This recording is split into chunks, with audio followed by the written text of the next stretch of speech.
شيء واحد بينتج ج، وج دي السلسلة بتاعتك، فأنت المفروض توضّح ده من البداية إن دي مش السلسلة خالص عندك. وأنا شايف دي عملت لفة طويلة، ده غير طبعًا إن أنتم اتفرّعتوا في كذا حاجة ما لهاش علاقة بالنقاش من أوله لآخره، وزي مثلًا ما فيروز دلوقتي مثلًا بيتناقش معاك برضه خدك يعني في حتة إن هو أنت عندك ممكن ينفع يبقى قديم برضه ما لهاش علاقة بالنقاش خالص، فأنت تعبت نفسك على الفاضي يا كهربا، ده ليك أنت يعني، كنت ممكن توفّر مجهود كتير ليك وللباشمهندس علاء. الحاجة التانية كنت عايز أعلّق عليها نسيت والله، كانت في حتة أنت برضه بتتكلم فيلسوف وباشمهندس علاء كان بيتكلموا في نقطة كنت عايز أعلّق عليها، لا حول ولا قوة إلا بالله. إيه النقطة؟ كانت حاجة مهمة، حتة بس افتكرت، مش عارف هي دي النقطة والّا لأ، بس هي الفكرة كلّها لمّا كهربا هي أنا حاسس برضه أنت طوّلت في الحتّة دي أوي، وأنا حاسس إن هي واضحة، ممكن يعني كانت ممكن تتوضّح بشكل أحسن، فأنا هاحاول أعمل الدور ده، وبرضه لو باشمهندس علاء فضل مصمم دي بتاعته بقى. بس أنا عايز كهربا ما قبل بيقولش، ما أسمح لك، هاقول بس بس أنت النقطة دي الآن وخلاص يعني، لا مش هاقول مشكلة النقطة دي خلاص. وبعد كده لأ، عشان بس ما انساش بس، وبعد كده عايز تسأل براحتك وأنا هاقعد أحاول أرُد يعني، بس يعني هاقول بس النقطة دي عشان دي النقطة اللي أنا متأكد في كذا نقطة تانية بس أنا ما سجّلتش الصراحة.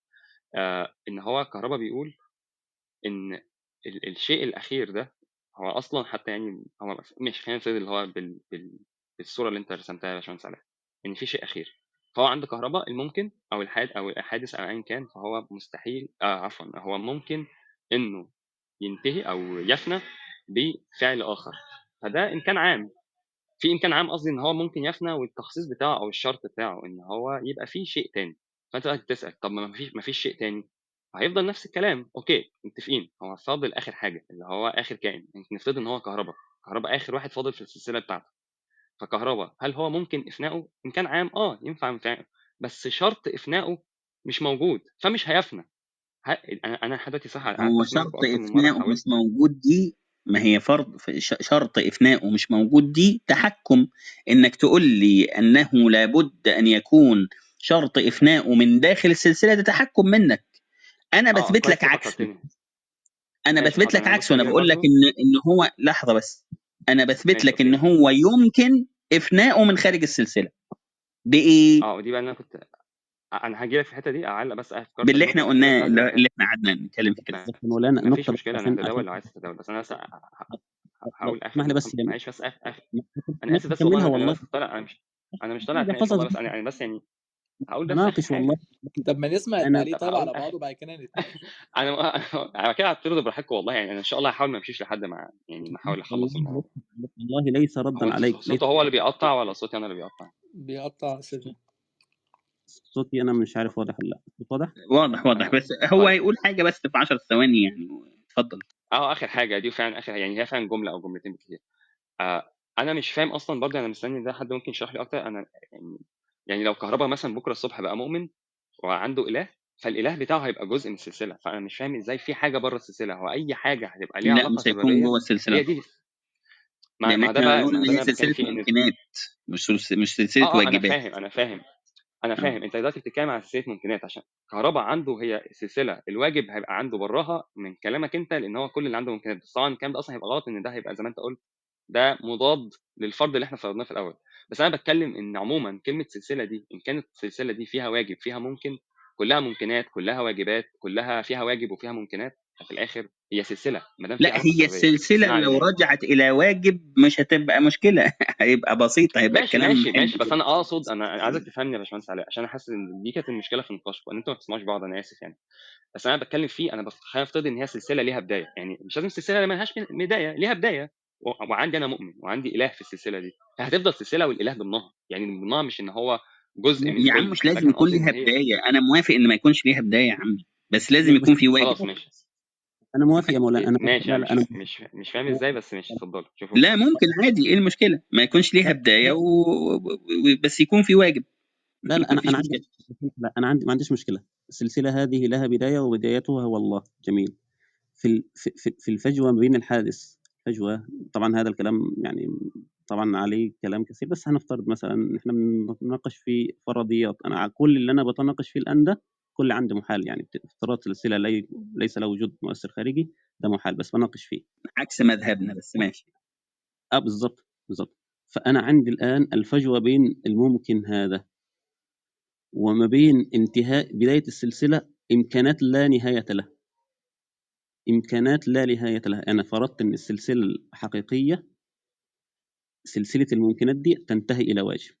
جميل؟ تنتهي إلى واجب. انتهاءها لواجب دل على إن هي تنتهي من جهة القدم، والقدم هو لا بداية، فأنها تنتهي إلى قديم عندي تساوي، أو يكون بدايتها قديم عندي تساوي أنه ليس لها بداية. نقطة من أول السطر. احسنت. ما فهمتش. ماشي بالراحه، انا ما فهمتش حاجه. يعني انت بتحاول تثبت ايه بس عشان ابقى مجمع معاك، عشان انا تهت في الحته دي. أي افتراض في السلسلة لابد أن يصل إلى لا بداية.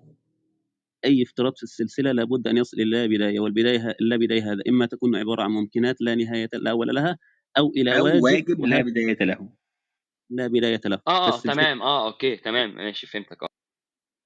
فافتراض ان السلسله ليس لها بدايه هيكون بالاعتبار بحد الممكنات نفسه. لو افترضنا ان ده الواقع في متحصل بالفعل، ان في سلسله من الممكنات خارجيه، هذه السلسله لها بدايه، يبقى اذا عندنا بدايه للحوادث لابد ان تنتهي للقديم. حلو. انتهاء القديم تعني ان هذه السلسله ربطها ببعض ليس له بدايه. صحيح. بس ده انا مش انا موضوعنا انا اصلا، احنا انا دلوقتي مش بنتكلم يا معترض. استاذ. ايوه انا مش معترض، انا مش فاهم الصراحه الكلام ومش فاهم ايه النقطه. يعني لو مش نقطه لا بص اساسيه يا استاذ يعني مليك، ينفع. يعني دلوقتي لو احنا قلنا ان هذا الفاعل الازلي الواجب دوت هو ازلي ليس له بدايه، تمام وافعاله ملهاش بدايه. ممكنه منذ الازل. تمام اذا تمكن الافعال منذ الازل، يبقى الافعال ممكنه منذ الازل، فعل بعد فعل بعد اوكي فعل بعد فعل وبلا بدايه. يعني الامكان ليس له بدايه اصلا. امكان الفعل من هذا الواجب ليس له بدايه، الا لو قلت لي امكان الفعل له بدايه، وده محال. بالظبط. فانت اوكي انا محال انا انا انك فاهم كل ده، بس انا مش فاهم. انا بس بحاول افهم يعني ايه سياق النقاش دلوقتي. يعني انتوا بتعترضوا على طرح كهرباء بالكلام ده ولا بتشرحوا لي حاجه ولا هو نون ريلاتيف، هو ملوش علاقه بالموضوع، بس تنبيه، بس اصلا؟ مجرد تنبيه. لا هو ملوش علاقه بالموضوع. طب طبعا انا هو دخت منكم. استاذ انا بقول لكم قانون. انا عايز افهم احنا رايحين. انا بقول لكم عايز افهم السياق وانا مش فاهم. ماشي انا كل ده لا مش هو معترض ملوش عليه علاقه بس بالموضوع فعلا. انا بنام برضه. فيعني حاولوا ايه يعني لو في حاجه ليها علاقه بالطرح عشان انا تهت. اللي هو ماشي اوكي انا مش معترض على كل ده، بس عشان بس تبقوا عارفين. هو احنا بس يعني ممكن. برضه مش عايز اتفرع، بس هو احنا في طرحنا. طب نعم. خلاص شوفوا لو انا صوتك اتفضل يا استاذ. انا ممكن اخليها لك ليها او في ريليتيفلي في الموضوع، او في ترابط في الموضوع، بمعنى ان احنا فرضنا ان الريليشن السلسله بقى. دي ريليشن بالظبط، ان السلسله ديت هي لها بدايه من احد من الطرفين بالنسبه للحوادث، اما بالنسبه للوجود المطلق فالتسلسل هذا ليس له بدايه وليس له نهايه. جميل. مع حصول امكان حوادث لا اول لها بالنظر الى الممكن الاول، الحادث الاول هذا، النظر للحادث الأول، صح. فيجوز حوادث لا أول لها بافتراض أن لا يوجد مانع. وجود المانع دلل عليه، يعني أنا عندي الأمر في هذا اللي يمنع ذلك يقولوا. اللي يمنع هذا يدلل على أن الأمر ده ممتنع لأجل 1 2 3 4 5 وأنا ويمنعوا بتناقض، مش يقول شرعا. تمام. يعني انا كده انا مش هقول لك شرعا يا باشمهندس علاء يعني. مش هقول لا لك ما حاجه زي كانش. كده. بس لأن النقاش الآن بمثلا أن الشرع مثلا أو السمع ورد بأن هناك مخلوق أول، أنا مسلم. يا جماعه آمنت لو انا مش عايز ابقى يعني قليل الذوق. انا فعلا مش عايز. انا مش ده اصلا. بس يعني تاني انا حاسسكم انتوا بتشرحوا لي الطرح بتاعكم. انا برضو لازلت ماشي اوكي مولانا خلاص. انا فاهم كل ده. وعلى فكره يعني برضو ده ممكن يبقى في نقاش تاني لو حابين. عشان تاني انا حاسس ان احنا بنبعد قوي. لا انا اقدر اوريك امتناع ده باستحاله، بس يعني مش وقته. انا بس عايز اعرف تاني كانت ايه المشكله عن طرح الكهرباء، عشان انا لسه لا بتوه لا منكم مش بجد يعني. باين لك ان احنا اصلنا في الموضوع ماذا، ان احنا انا اصلنا فاهم احنا انا في فاهم جزئيا الطرح بتاعكم من كلامكم. يعني انا ما قريتش. انا بعترف بده. انا ما قريتش الطرح بتاعكم. لو انت يعني تايمين او سالفين يعني انا فاهمه من شرحكم. واكيد طبعا سمعت نقاشات باشمهندس علاء قبل كده، وسمعت نقاشات استاذ فارس العجمي او الدكتور فارس العجمي او ايا كان الشيخ فارس العجمي الشيخ محمد القليط. فانا عارف انا فاهم الكلام ده. بس انا دلوقتي انا لازلت حاسس ان انتوا بتشرحوا لي. انا عايز اعرف لا فين لا انا الاشكاليه طيب. لا بالعكس، هي تنبيهات لي انا اولا، ممكن انا اتنبه ليها، ممكن غيري مثلا يتنبه، هي مجرد تنبيهات بس. انا من الناس اللي تؤمن ان الضرورات كانت يعني محتاجه للتذكير، يعني احنا محتاجين نراجع فعلا الضرورات، كمثلا كمثلا ان في مسلمات عندي انا مثلا ممكن ابتدي بيها، والمسلمات هذه لا تكون حاضره دائما الا بتوارد الفكره مثلا. حصول الفكره اوكي عندي هي طب مجرد خليني تنبيهات. واضح ان انا يعني انا حاولت اخليكم انتوا تزقوا الموضوع، خلينا ازق انا. اوكي تعالى نمسك الحته بتاعت اللي هي اخر حاجه في السلسله وعادي انتوا حابب انت تكمل النقاش يا فيلسوف ولا باشمهندس علاء؟ عشان خاطر بس مفيش انا عارف مشكله. باشمهندس علاء تعب، بس برضه براحته. لا مفيش مشكله، بس انا عايزك تعرف لي بس يعني ايه اخر حاجه في السلسله، واي اه اللي سلسله. هو الافتراض. اخر اكيد اخر طبعا اكيد فرد في السلسله من ناحيتنا احنا، مش من الناحيه الاولانيه خالص هناك، من ناحيه اه الحاضر يعني. بالظبط. يعني بالظبط. انا هاخد بص عشان عايز بس اوضح لك حاجه يا فيلسوف. انا لما انت بتتكلم وانا بتكلم الصوت عندي ما بيوصلش. انا عندي مشكله في الفهم، انا عندي مشكله في الفهم، يعني ممكن مش فاهم، انا مش فاهمك دلوقتي، فانا بحتاجها تبسط لي حاجات، بعض الامور انا لو اكيد يعني هو اكيد. حتى بيكلمك على الصوت انت بتكلمه على الفهم، حاول تركز طيب معاه في اللي هو بيقوله لك عشان تعرف ايوه ترد انا بقول عليه. لك بس انا بقول لك الصوت لا بس انت لما بتتكلم. عارف أنا عارف اللي انت تقصد اللي في مثلا معين، فرض هذا اخر فرض في السلسله، جميل، بس انا هقوله، انا هعيده تاني. قبل ما نتكلم عن اخر فرض في السلسله لازم نعرف يعني ايه سلسله، والسلسله هذه اكيد ماذا طبعا يراد، اكيد. فممكن نراجعها بس طيب اوكي عشان مفيش مشكله. ما طيب بس اطول من ايه تمام. انا مش بجد مش معترض، بس فعلا انا واضح عندي في حاجه في السماعات لما انت بتتكلم الصوت، انا بتكلم قصدي صوت السماعات بتقفل صوتك. ف يعني ممكن تشاور لي لو عايز تقول حاجه ضروريه او انا مش سامعك عشان انا فعلا صوت بيقطع. اوكي الصوت مش ف واضح يا اخوه، يعني لا عندك انت واضح لا ولا لا يا عندي؟ لا سنسور، لما بيتداخل الصوتين صوته هو عندي بيضرب غالبا بس. عشان لابس حاجه وايرلس، فتقريبا بتقفل الصوت الباقيين لما بدأ اتكلم. بس انا فلو سيبك انا فهمت اللي التداول صعب شويه، لازم اقفل المايك واستناك تخلص. اتفضل يا مولانا، مفيش مشكله. او انا انت كل ما هسمع منك صوت هضطر اقفل المايك عشان اسمعك، يعني انا هسكت. فيعني فلو هتوقفني وقفني على حاجه يعني ضروريه. اوكي فاديني سؤال الاولاني عشان اعرف اجاوبك عليه، عشان ما نتوهش نفسنا نبعد كتير. يعني قول لي ايه سؤالك انت عايزني اجاوبك عليه عشان يبقى الدنيا اوضح. ايوه، الامر الذي نفترضه الان افتراض وجود سلسله، هل هذه السلسله لا تنتهي من الطرفين، من الطرف اليمين والطرف اليسار، الطرف الاوليه وطرف النهايه، يعني لا اول لها ولا نهايه لها، صح؟ اوكي لا انا هقول لك بالظبط الفرضيه بتاعت باشمهندس علاء، وباشمهندس علاء يصححني لو انا فهمت غلط. عندنا ملهاش بدايه اوكي وعادي، وجينا ايه الحاجات دي كلها بتاثر في بعض، وجينا في الاخر ايه يعني بشكل او باخر الحاجات دي ابتدت يعني واحده فيهم تفني الثانيه، واحده فيهم تفني الثانيه، لحد ما فضل شيء واحد بس. حلو كده. جميل، يعني اذا لا تتناهى من احد الطرفين، بل تتناهى من طرف واحد وهو الطرف الاولي. طرف الحدوث اللي هو اخر حاجه عندنا، اللي هو الوقت الحاضر عندنا مثلا. حلو كده. اي مش ما ده هو فرضيتك يا الحاضر. باشمهندس علاء؟ لا يا ماشي. مولانا، ما هو الحاضر ده انا ماليش علاقه الان بالحاضر، الحاضر لا يعبر الا عن يا وجود مريوخي حادث. انت طالع تتناقش في نقاش فيلسوف متهيألي ما اسمهوش، فهو جاي طب بيناقشك في خلاص حاجة يبقى تانية انا خالص. طب خلاص انا هقعد ساكت يا فيلسوف. شوف انت حابب يعني تتكلم في ايه، لا ارد عليه عشان انا هو فعلا كده باين من يعني كلامه انا. ان هو ما سمعش احنا كنا كمان بنتناقش في ايه. عندك اوكي يعني اوكي اوكي طب. اطرح لي نموذج، ثواني.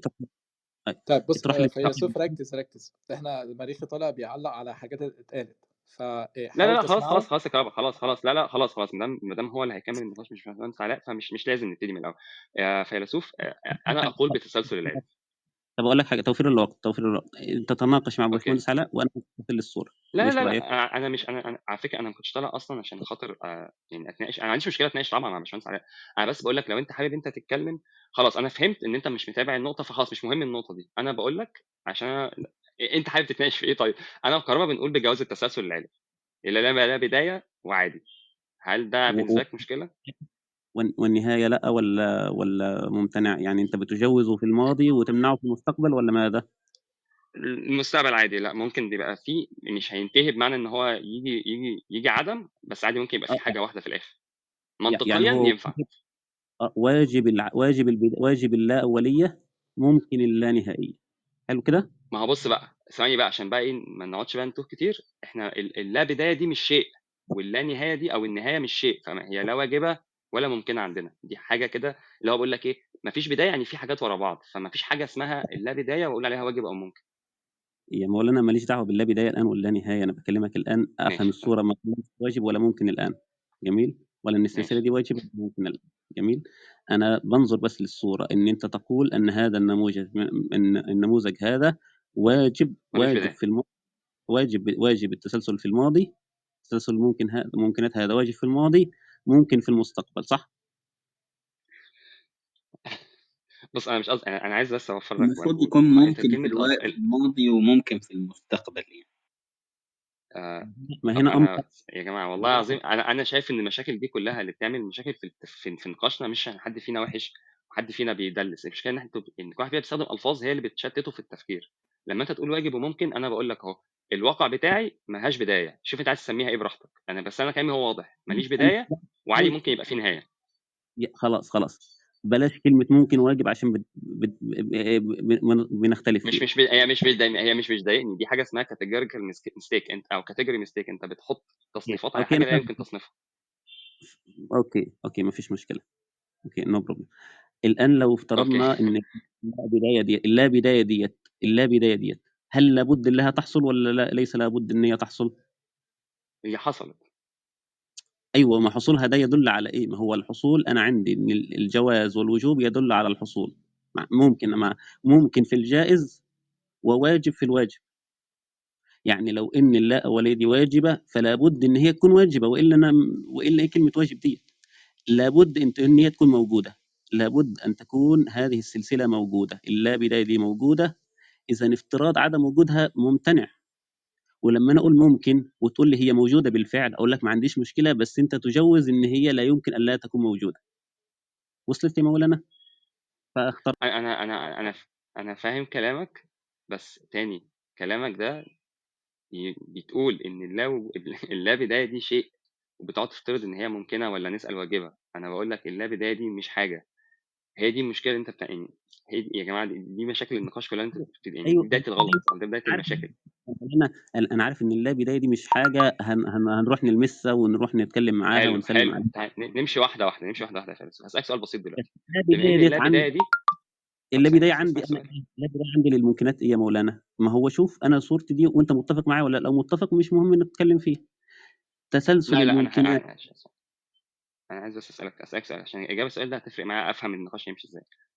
دلوقتي إحنا دلوقتي لما بنقول اللي هو وجوب والإمكان والاستحالة، هي دي مش اسمها أحكام الوجود، صح ولا لأ؟ بالظبط. الله ينور عليك. ودلوقتي أنت متفق معايا إن اللا بداية دي مش حاجة مش شيء وجودي، صح ولا لأ؟ اي بس المتصف بها امر لأ وجودي. من غير بس المتصف نمشي واحدة واحدة. بها يا مولانا ثواني بس. مش احنا بنقول ان السلسله ديت يا باشمهندس علاء، مش احنا نقول ان السلسله دي امر اعتباري؟ أنا بكلمك أهو، أنت بتسألني السلسلة عشان فاهم، أنا ككل موجود أمر معاك. اعتباري ليس له ايوه تحقق في بس الخارج، لما إنما نيجي طب خلاص المتحقق في يبقى الأفراد. مش ايوه بس هنتكلم بس الله ينور عليك. أنا عندي الأفراد ممكنين يا فيلسوف ما لهمش بداية. يا مولانا ما انا ما قلتش حاجه، ما قلتش الافراد، لا اتكلم عن الافراد. انك تقول لي اللي هي بدايه دي لا شيء فلا يمكن انك تحكم عليها، ده امر غلط. لان الاتصاف بالقدم لا يمكن، مش لوحده كده، مفيش حاجه اسمها قدم ماشيه لوحدها كده. في شيء متصف بالقدم، الشيء المتصف بالقدم ده اللي هو السلسله دي. السلسله ديت لو افترضنا ان ممكن قبل ممكن قبل ممكن قبل ممكن وكل واحد فيهم يتوقف عليه، الامر ده ممكن ولا عندك ممكن الحصول؟ يعني لابد ان هو يحصل، يعني لابد ان يحصل واجب ممكن قبل ممكن، ولا ممكن يحصل واجب ولا ممكن يحصل؟ يعني ايه طيب الصوره بص يا اللي جماعة عندك؟ انا طب أعتذر بص بس يا انا فارس مريض. عشان أنا مش طيب أنا تعليقا طبعا إن الحوار ده حصل برضو مع نقاش باشمهندس علاء مع كهربا. أنتوا عمالين بتقولوا الحاجة دي اعتبارية ومصممين تدوا عليها أحكام وجودية. ده يعني حاجه من حاجتين، عشان بس انا مش هغلط يعني، انا كده كده الناس عارفين ان انا كويس مش هغلط في حد. الا انتوا بتتكلموا في حاجه انا بالنسبه لي شايفها اكيد غلط. لان انا ممكن اكون غلط زي ما انتوا صح، بس انا مش قادر اشوف انتوا بتتكلموا في ايه الصراحه. انتوا عمالين تقولوا الحاجات دي اعتباريه بتدوها احكام وجوديه، فانتوا إيه محتاجين تثبتوا على حاجه. ثواني التسلسل بس ده؟ ثواني. ما معنى ان التسلسل اعتباري؟ ان التسلسل هذا هي بس صورة مصغرة للحاصل بالفعل، لما يحصل بالفعل. يعني إيه؟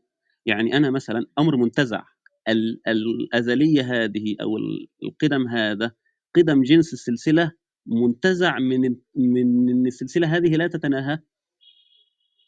فعرفت أحكم وأقضي إن هي واجبة أو ممكنة أو ممتنعة. حلو. باعتبار افراد السلسله، مش باعتبار السلسله كلها، ما هو باعتبار ترابط افراد السلسله ببعضهم. لو انت بتقول لي ترابط افراد السلسله ببعضه ده امر اعتباري فانت عندك مشكله.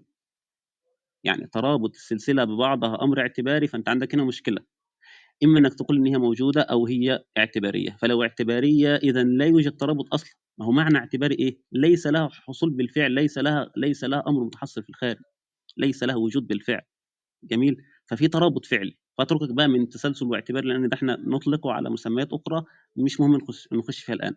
بس افتراض ان ممكن قبل ممكن قبل ممكن قبل ممكن، ده لابد ان هو يحصل عندك ولا لا يبد؟ يعني ممكن يحصل وممكن لا يحصل، بس نقطه من يعني اول السطر. ببساطة يمكن أن تفنى هذه السلسلة كلها على بعضها ولا مش ممكن؟ بالظبط. يعني السلسلة دي ده كلها سؤال إيه؟ بما أنها بص يا ممكنات باشمهندس علاء، وأفرادها ممكنة، لو راحت في داهية يحصل حاجة؟ حلو سؤالك ده يا باشمهندس علاء، ده ممكن اجاوب عليه. يعني ده سؤالك مختلف عن اللي هو بيتكلم فيه. اللي هو بيتكلم فيه ده حاجه بالنسبه لي مشكله كبيره. سؤالك انت ممكن اجاوب عليه، مفيش فيه مشكله لو لا، عايز اجاوب هو عليه. بس الصوره اللي باشمهندس علاء قالها ثواني، هي نفس اللي أنا قلته بس بصوره تانية. يعني حصول ممكن قبل ممكن، او توقف ممكن قبل ممكن، او حصول تسلسل في افراد الممكن، ده لابد ان هو يحصل دائما، ولا انه ممكن لا يحصل تسلسل وممكن يحصل تسلسل؟ عشان افهم بس. التسلسل في الماضي ولا في المستقبل؟ في الماضي يا مولانا، كلامي الان لسه في في الماضي. الم... في الماضي الطرح اللي احنا بادئين منه ان هو في تسلسل، لازم يكون في تسلسل في الماضي. فما ايوه فيش حاجه ما ينفعش ايوه، اسال كان ينفع لازم يحصل ولا دي، ما ينفعش. أيوة لازم دي يبقى ايه، يبقى واجب، صح؟ لا لا، انا مش موافق على الكلام ده. خلاص بلاش هو كلمه يا انت جماعه. انت ينفع انا تقول اسف، كلمة واجب على انا حاجة؟ فاكر ليها ايام بتصبر بيها. والله عندك حق. ازيكم عاملين ايه؟ الحمد لله. بص يا ايش مجدي، موضوعكم؟ فيلسوف، انت السلسلة عندك قديمة أستاذ عيسى لو ولا سمحت حديثة؟ اصبر بس. انا نفسي اشارك. شارك ولو بربع جنيه.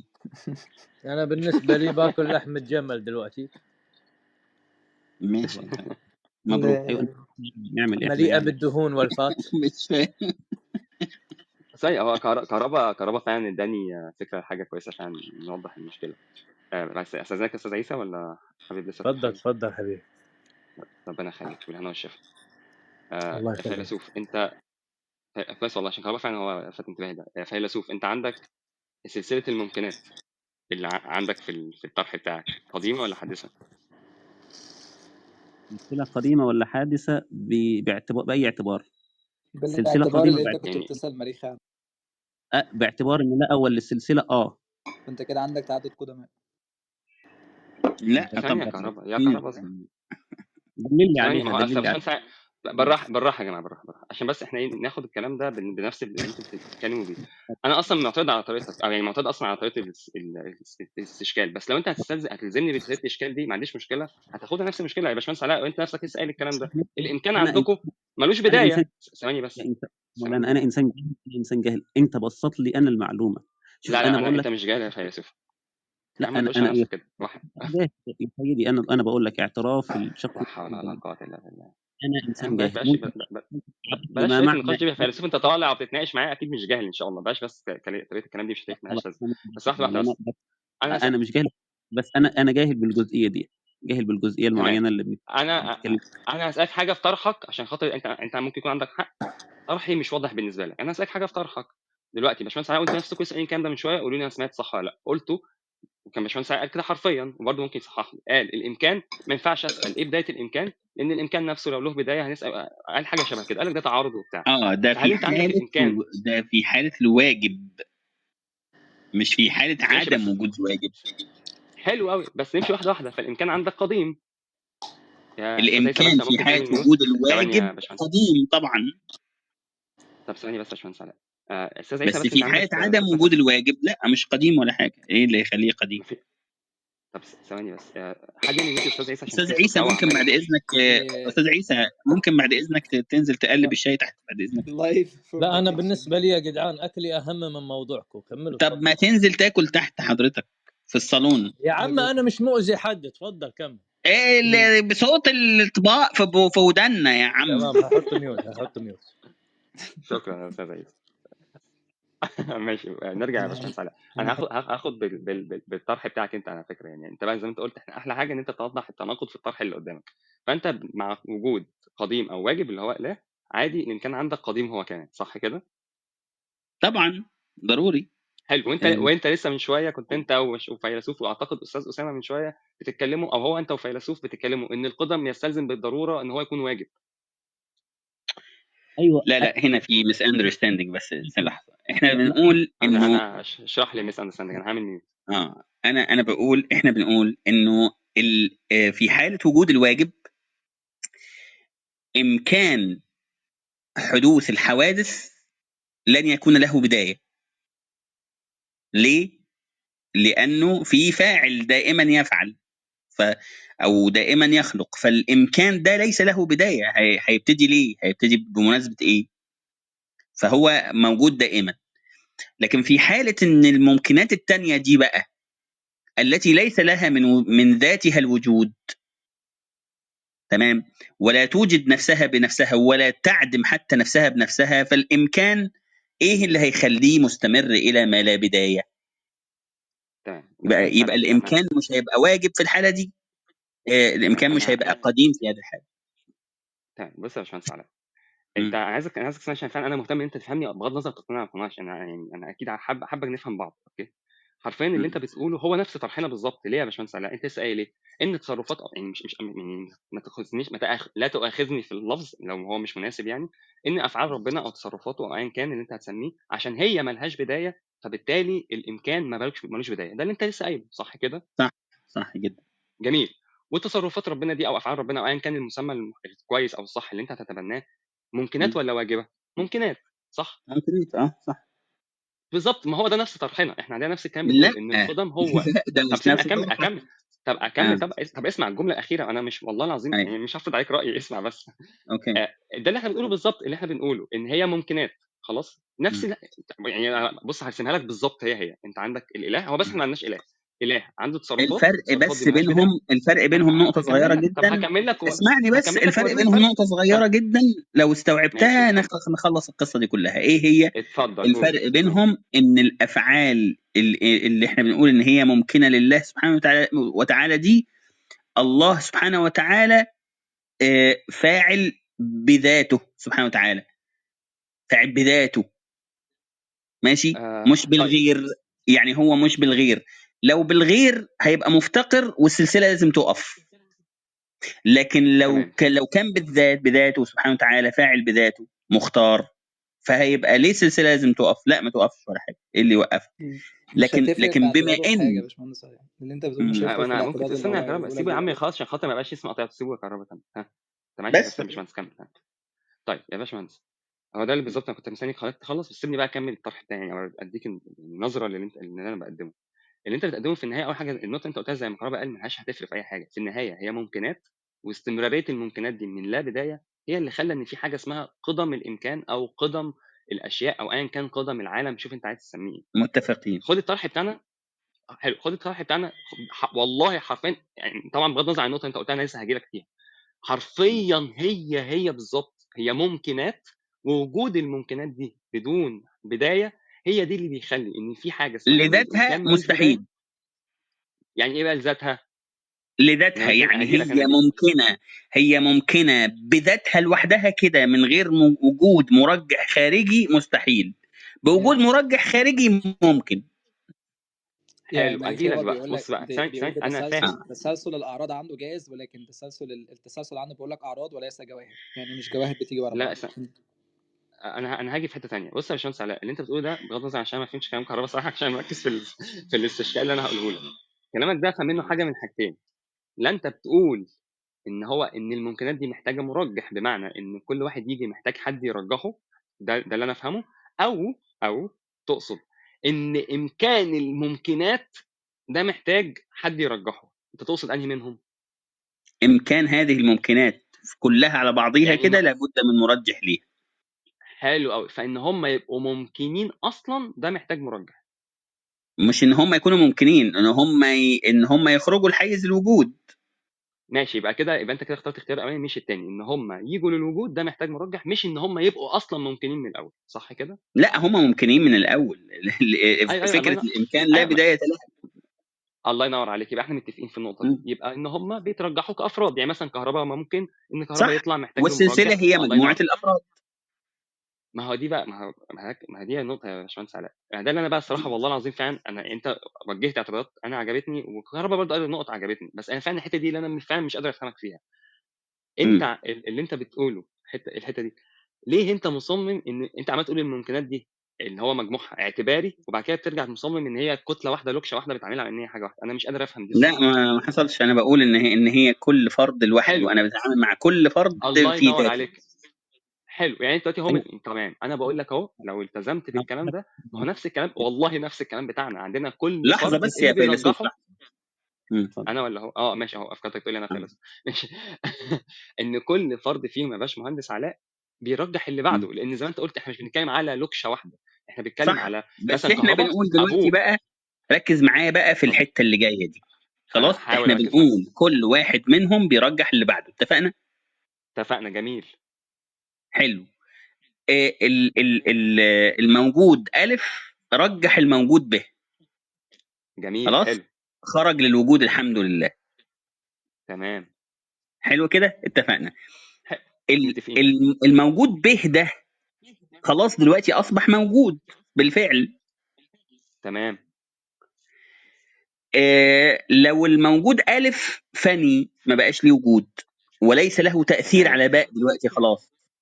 خلاص فانا ما هيبقى تاثيري زي هو فانا، تمام ما بالظبط. خلاص فني وملوش تأثير.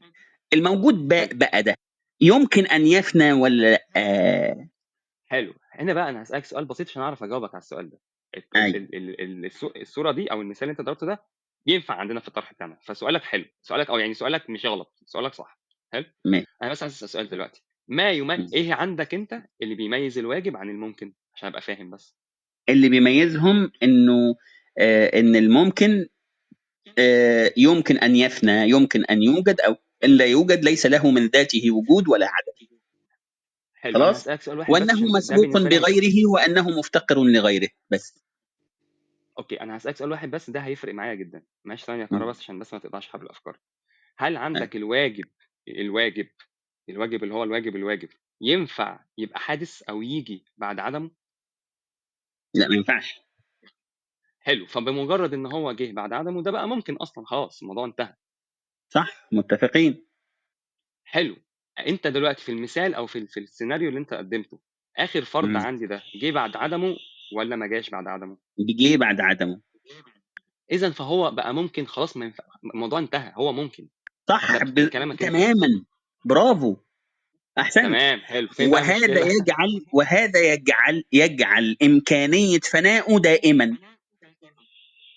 جميل، بس ثواني، خلينا نفترض دلوقتي ان هو، هنفترض ان هو زي ما انت بتقول اللي هو الاستشكال بتاعك على كلام كهرباء، ان الممكن ده يا سيدي مش بس مش ما فيش حد يفنيه، لا هو في حد ومش هينفع يفنيه، خلينا نفترض ده هو مش ده مشكله، هيخليه بس واجب. ممكن يفنيه. لا انا بقول لك، انا بقوي لك اللي انت قدمته كمان، هخليه اسوأ، يعني هخليه قصدي احسن. بقول لك كمان خلينا نفترض ان هو ما فيش حد خالص بعد ما جه ده، ما فيش حد هيقدر يفنيه، حتى لو في 100 حد تاني ما فيش حد يقدر يفنيه. ده هيبقى ماشي، واجب ازاي وانت نفسك قايل ان مش الواجب هيبقى لازم ما واجب، ينفعش يبقى بس ليه احنا بدايه؟ بنقول لا، مش هيبقى واجب. هيبقى واجب في حالة واحدة بس. خلاص. هيبقى واجب في اتفضل. حالة واحدة بس. لو انت مم. قلت لي يستحيل عقلا انه يفنى. طب ما احنا ما عندناش ده يا باشمهندس علاء، ما عندناش، رائع. ما كهرباء بما عمال يقول انه لا لك يستحيل هو. بما انه لا يستحيل عقلا، هيفضل ممكن ولا لا؟ ايوه هيفضل ممكن، مستحيل هو حلو. مش هو ممكن. لحظة اتفضل. بس، لحظة يا فارس. انا سامعك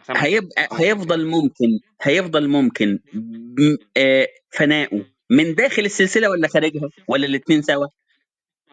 ركز معايا بقى يا باشمهندس علاء، عشان بس انا دي النقطه اللي انا كنت عايز ايوه، اعلق عليها في الاول. ايوه، انت دلوقتي دي بقى النقطه اللي انت بتتحرك فيها. احنا ايوه. دلوقتي عشان خاطر تلزم كهرباء بالالزام بتاعك، وانا هتفق معاك ساعتها، انت محتاج تشير او توري كهرباء ان طرحه يستلزم اللي هو تغيير ماهيه دي او انقلاب ماهيات، اللي هي ايه؟ ان هو من ايوه، ممكن لا، اتحول هو لواجب. لو قال يستحيل عقلا ده انقلاب ماهية. طب ثواني بس.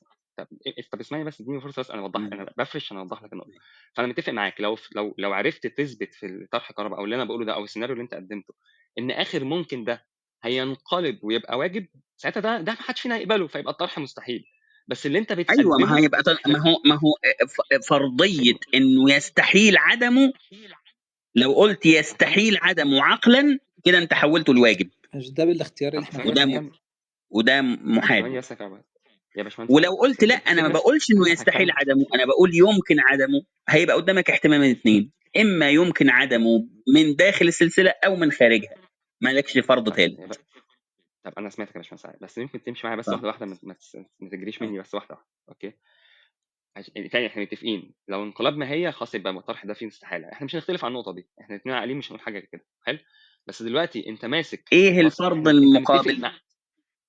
ماشي هاجي لك يا غير باشمهندس علاء، انقلاب اصبر اديني فرصه. غير انقلاب الماهيه، ايه اللي هيتبقى؟ ماشي، الاحتمال اللي ما هيتبقى انا ايه؟ انه يمكن فناؤه عموما. طب ما لا حول ولا تسمعوا قوه الا طيب، بالله. طب اديني اسمعوا. فرصه يا باشمهندس يا باشمهندس علاء، انت متفق معاه من الاول ان مجرد ان هو جه حادث وجه حد تاني جابه خلاص هو ممكن، فهو اصلا حتى لو خلينا لو يعني ثانيه بس، انا ماشي همشي معاك واحدتين، خد بس عشان دي اجابه نقطتين. اول نقطه دي، حتى لو كهرباء، لو افترضنا ان انا او كهرباء قلنا لك يستحيل منطقيا ان هو حد يفنيه، هيفضل ممكن يا باشمهندس علاء بالطرح بتاعك، لان هو لا، حد جابه مش هيبقى واجب. هيبقى ممكن هيبقى انت قلت ان هو ممكن بالتعريف وواجب بالفرض. يعني انت فرضت ان هو واجب مع انك عرفت ان هو ممكن، وده تناقض في لا يا باشا، طرحك انت. يعني انت هتقول انا لي ايه؟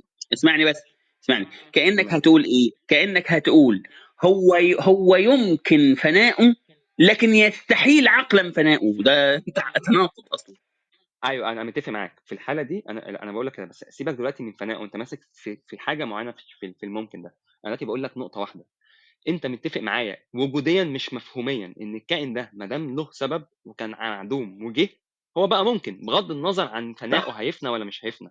طب صح، خلاص، 100%. ما دام هو، الله ينور بس عليك، طب ما انت دام هو بس ممكن. انت لو طب كملت سيبني يا طب استاذ اكمل الجمله، ماشي. اكمل بس الجمله انت يا لو باشمهندس، انا كملت هعيط بعديها، منك، اكمل.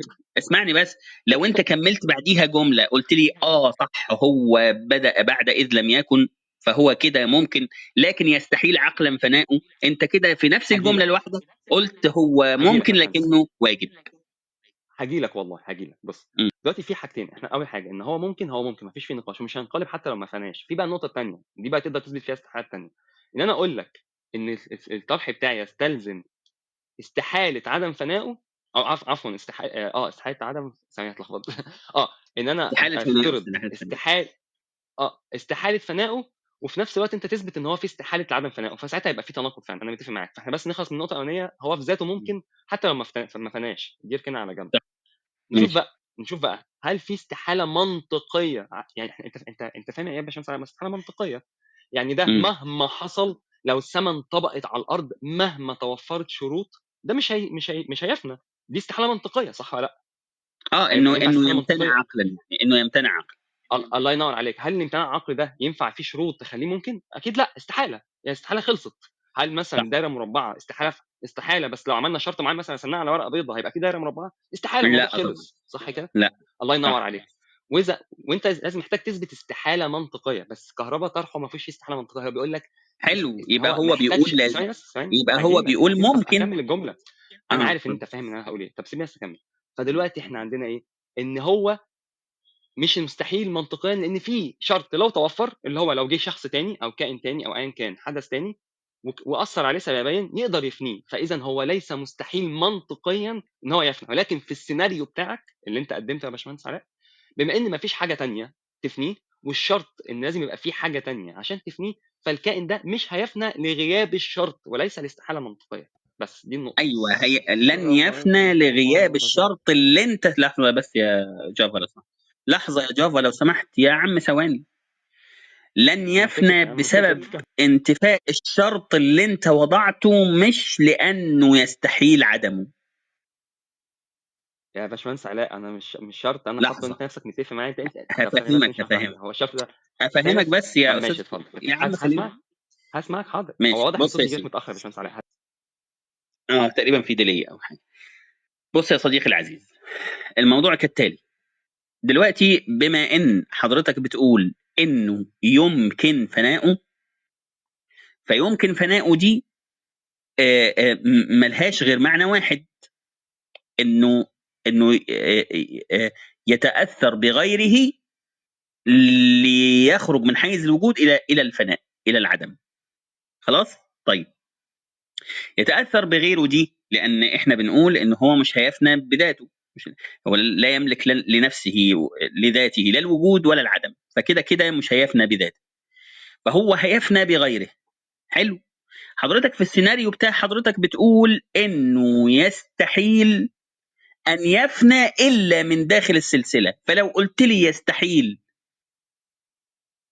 لو قلت لي يستحيل عقلا، يبقى انت حولته من ممكن لواجب. ولو قلت لي لا هو لا يستحيل عقلا، بس هو مش لعدم توفر الشروط، فهو يمكن ان يفنى، ولكن هو لن يفنى لعدم توفر الشروط. ماشي صح كده يا استاذ مريخي لحد دلوقتي؟ ايوه ماشي معاك صح. حلو. تمام كمل. جميل قوي. نقف عند نقطة ان هو ممكن فناؤه، لكن لعدم توفر الشروط دي هو مش هيفنى. هي دي نقطة النزاع اللي بيني وبينك.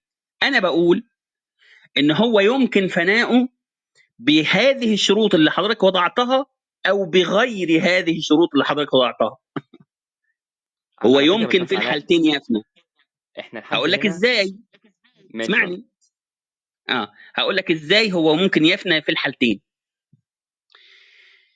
انا دلوقتي حطيت فرضيه ايه؟ دلوقتي حطينا فرضيه ان هذا الموجود الاخير لم يتاثر لا بغيره لا بالسابق، ولن يتاثر باللاحق، لان اللاحق كده كده ما جاش، فالسابق فني واللي جاي لسه ما جاش، فكده كده هذا هو الموجود الاخير وما فيش حاجه هتاثر فيه.